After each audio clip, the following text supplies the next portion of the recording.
Welcome back to Frontline News. I am Aisha Nation. It's now time for Frontline Business.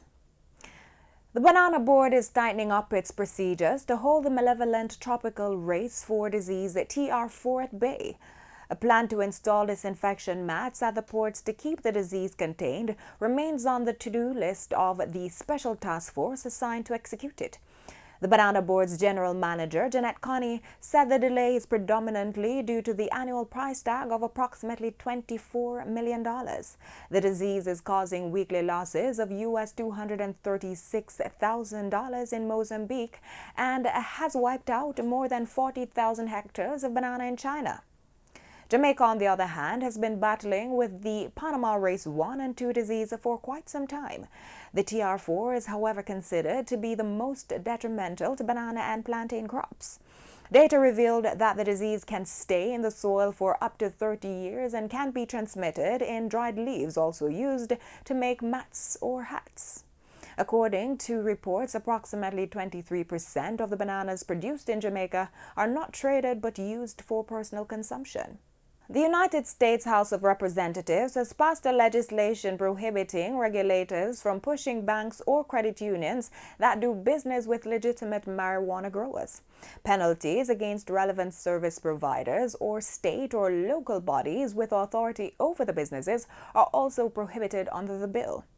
The bill exempts ganja business transactions from being treated as proceeds of criminal activity and thus from anti-money laundering rules. It would also make it illegal for banking regulators to order banks to close a customer's account unless there was a legitimate reason other than a risk to the bank's credibility.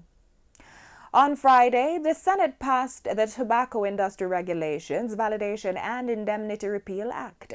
The legislation provides for the closure of the Tobacco Industry Control Authority, as well as the divestment of assets and payment of redundancy benefits. Piloting the bill, Senator Leslie Campbell, Minister of State in the Ministry of Foreign Affairs and Foreign Trade, disclosed that the bill arose from a cabinet decision to repeal the Tobacco Industry Regulations Act in 2019. The decision of the Cabinet is aligned to the Government of Jamaica's Public Sector Master Rationalization Plan, which proposes a reduction of over 190 public bodies, comprising companies, agencies, and statutory bodies, as a critical feature of transforming the public sector.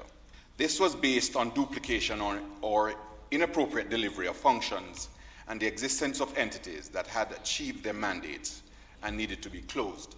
According to the Bank of Jamaica BOJ, as compared to the previous 3 months, overall credit conditions for small businesses tightened during the December 2021 quarter.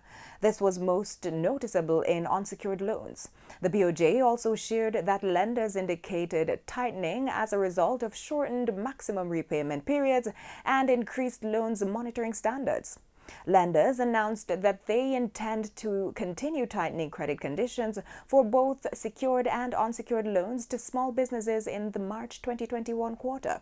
Conditions are projected to remain largely unchanged in June 2021. In Monday's trading session, the JSE Combined Index advanced by 1,004.5 points to close at just over 400,000 units. Overall market activity resulted from trading in 94 stocks, of which 41 advanced, 35 declined, and 18 traded firm.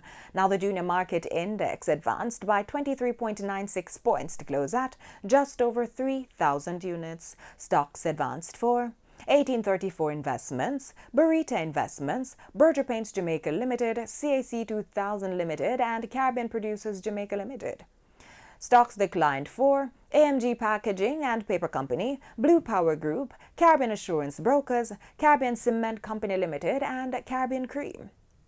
Now trading firm were Access Financial Services, Community and Workers of Jamaica CCU Deferred Shares, Dolphin Cove Limited, Elite Diagnostic Limited, and Epley Limited 7.5% preference shares due 2024. Future Energy Source Company Limited ordinary shares was volume leader with 20.5 million units, followed by Sagicor Select Funds Limited with 1.9 million units and Trans-Jamaican Highway Limited with 1.4 million units. And now for the foreign exchange.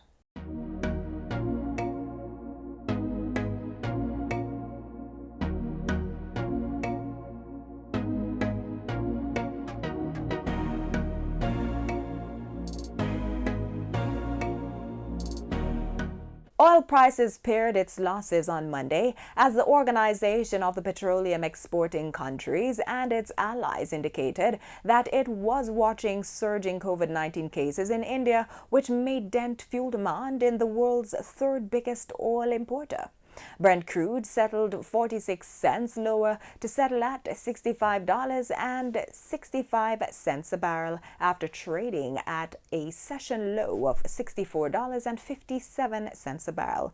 Now, U.S. West Texas Intermediate crude ended down 23 cents to settle at $61.91 a barrel after touching a session low of $60.66 a barrel.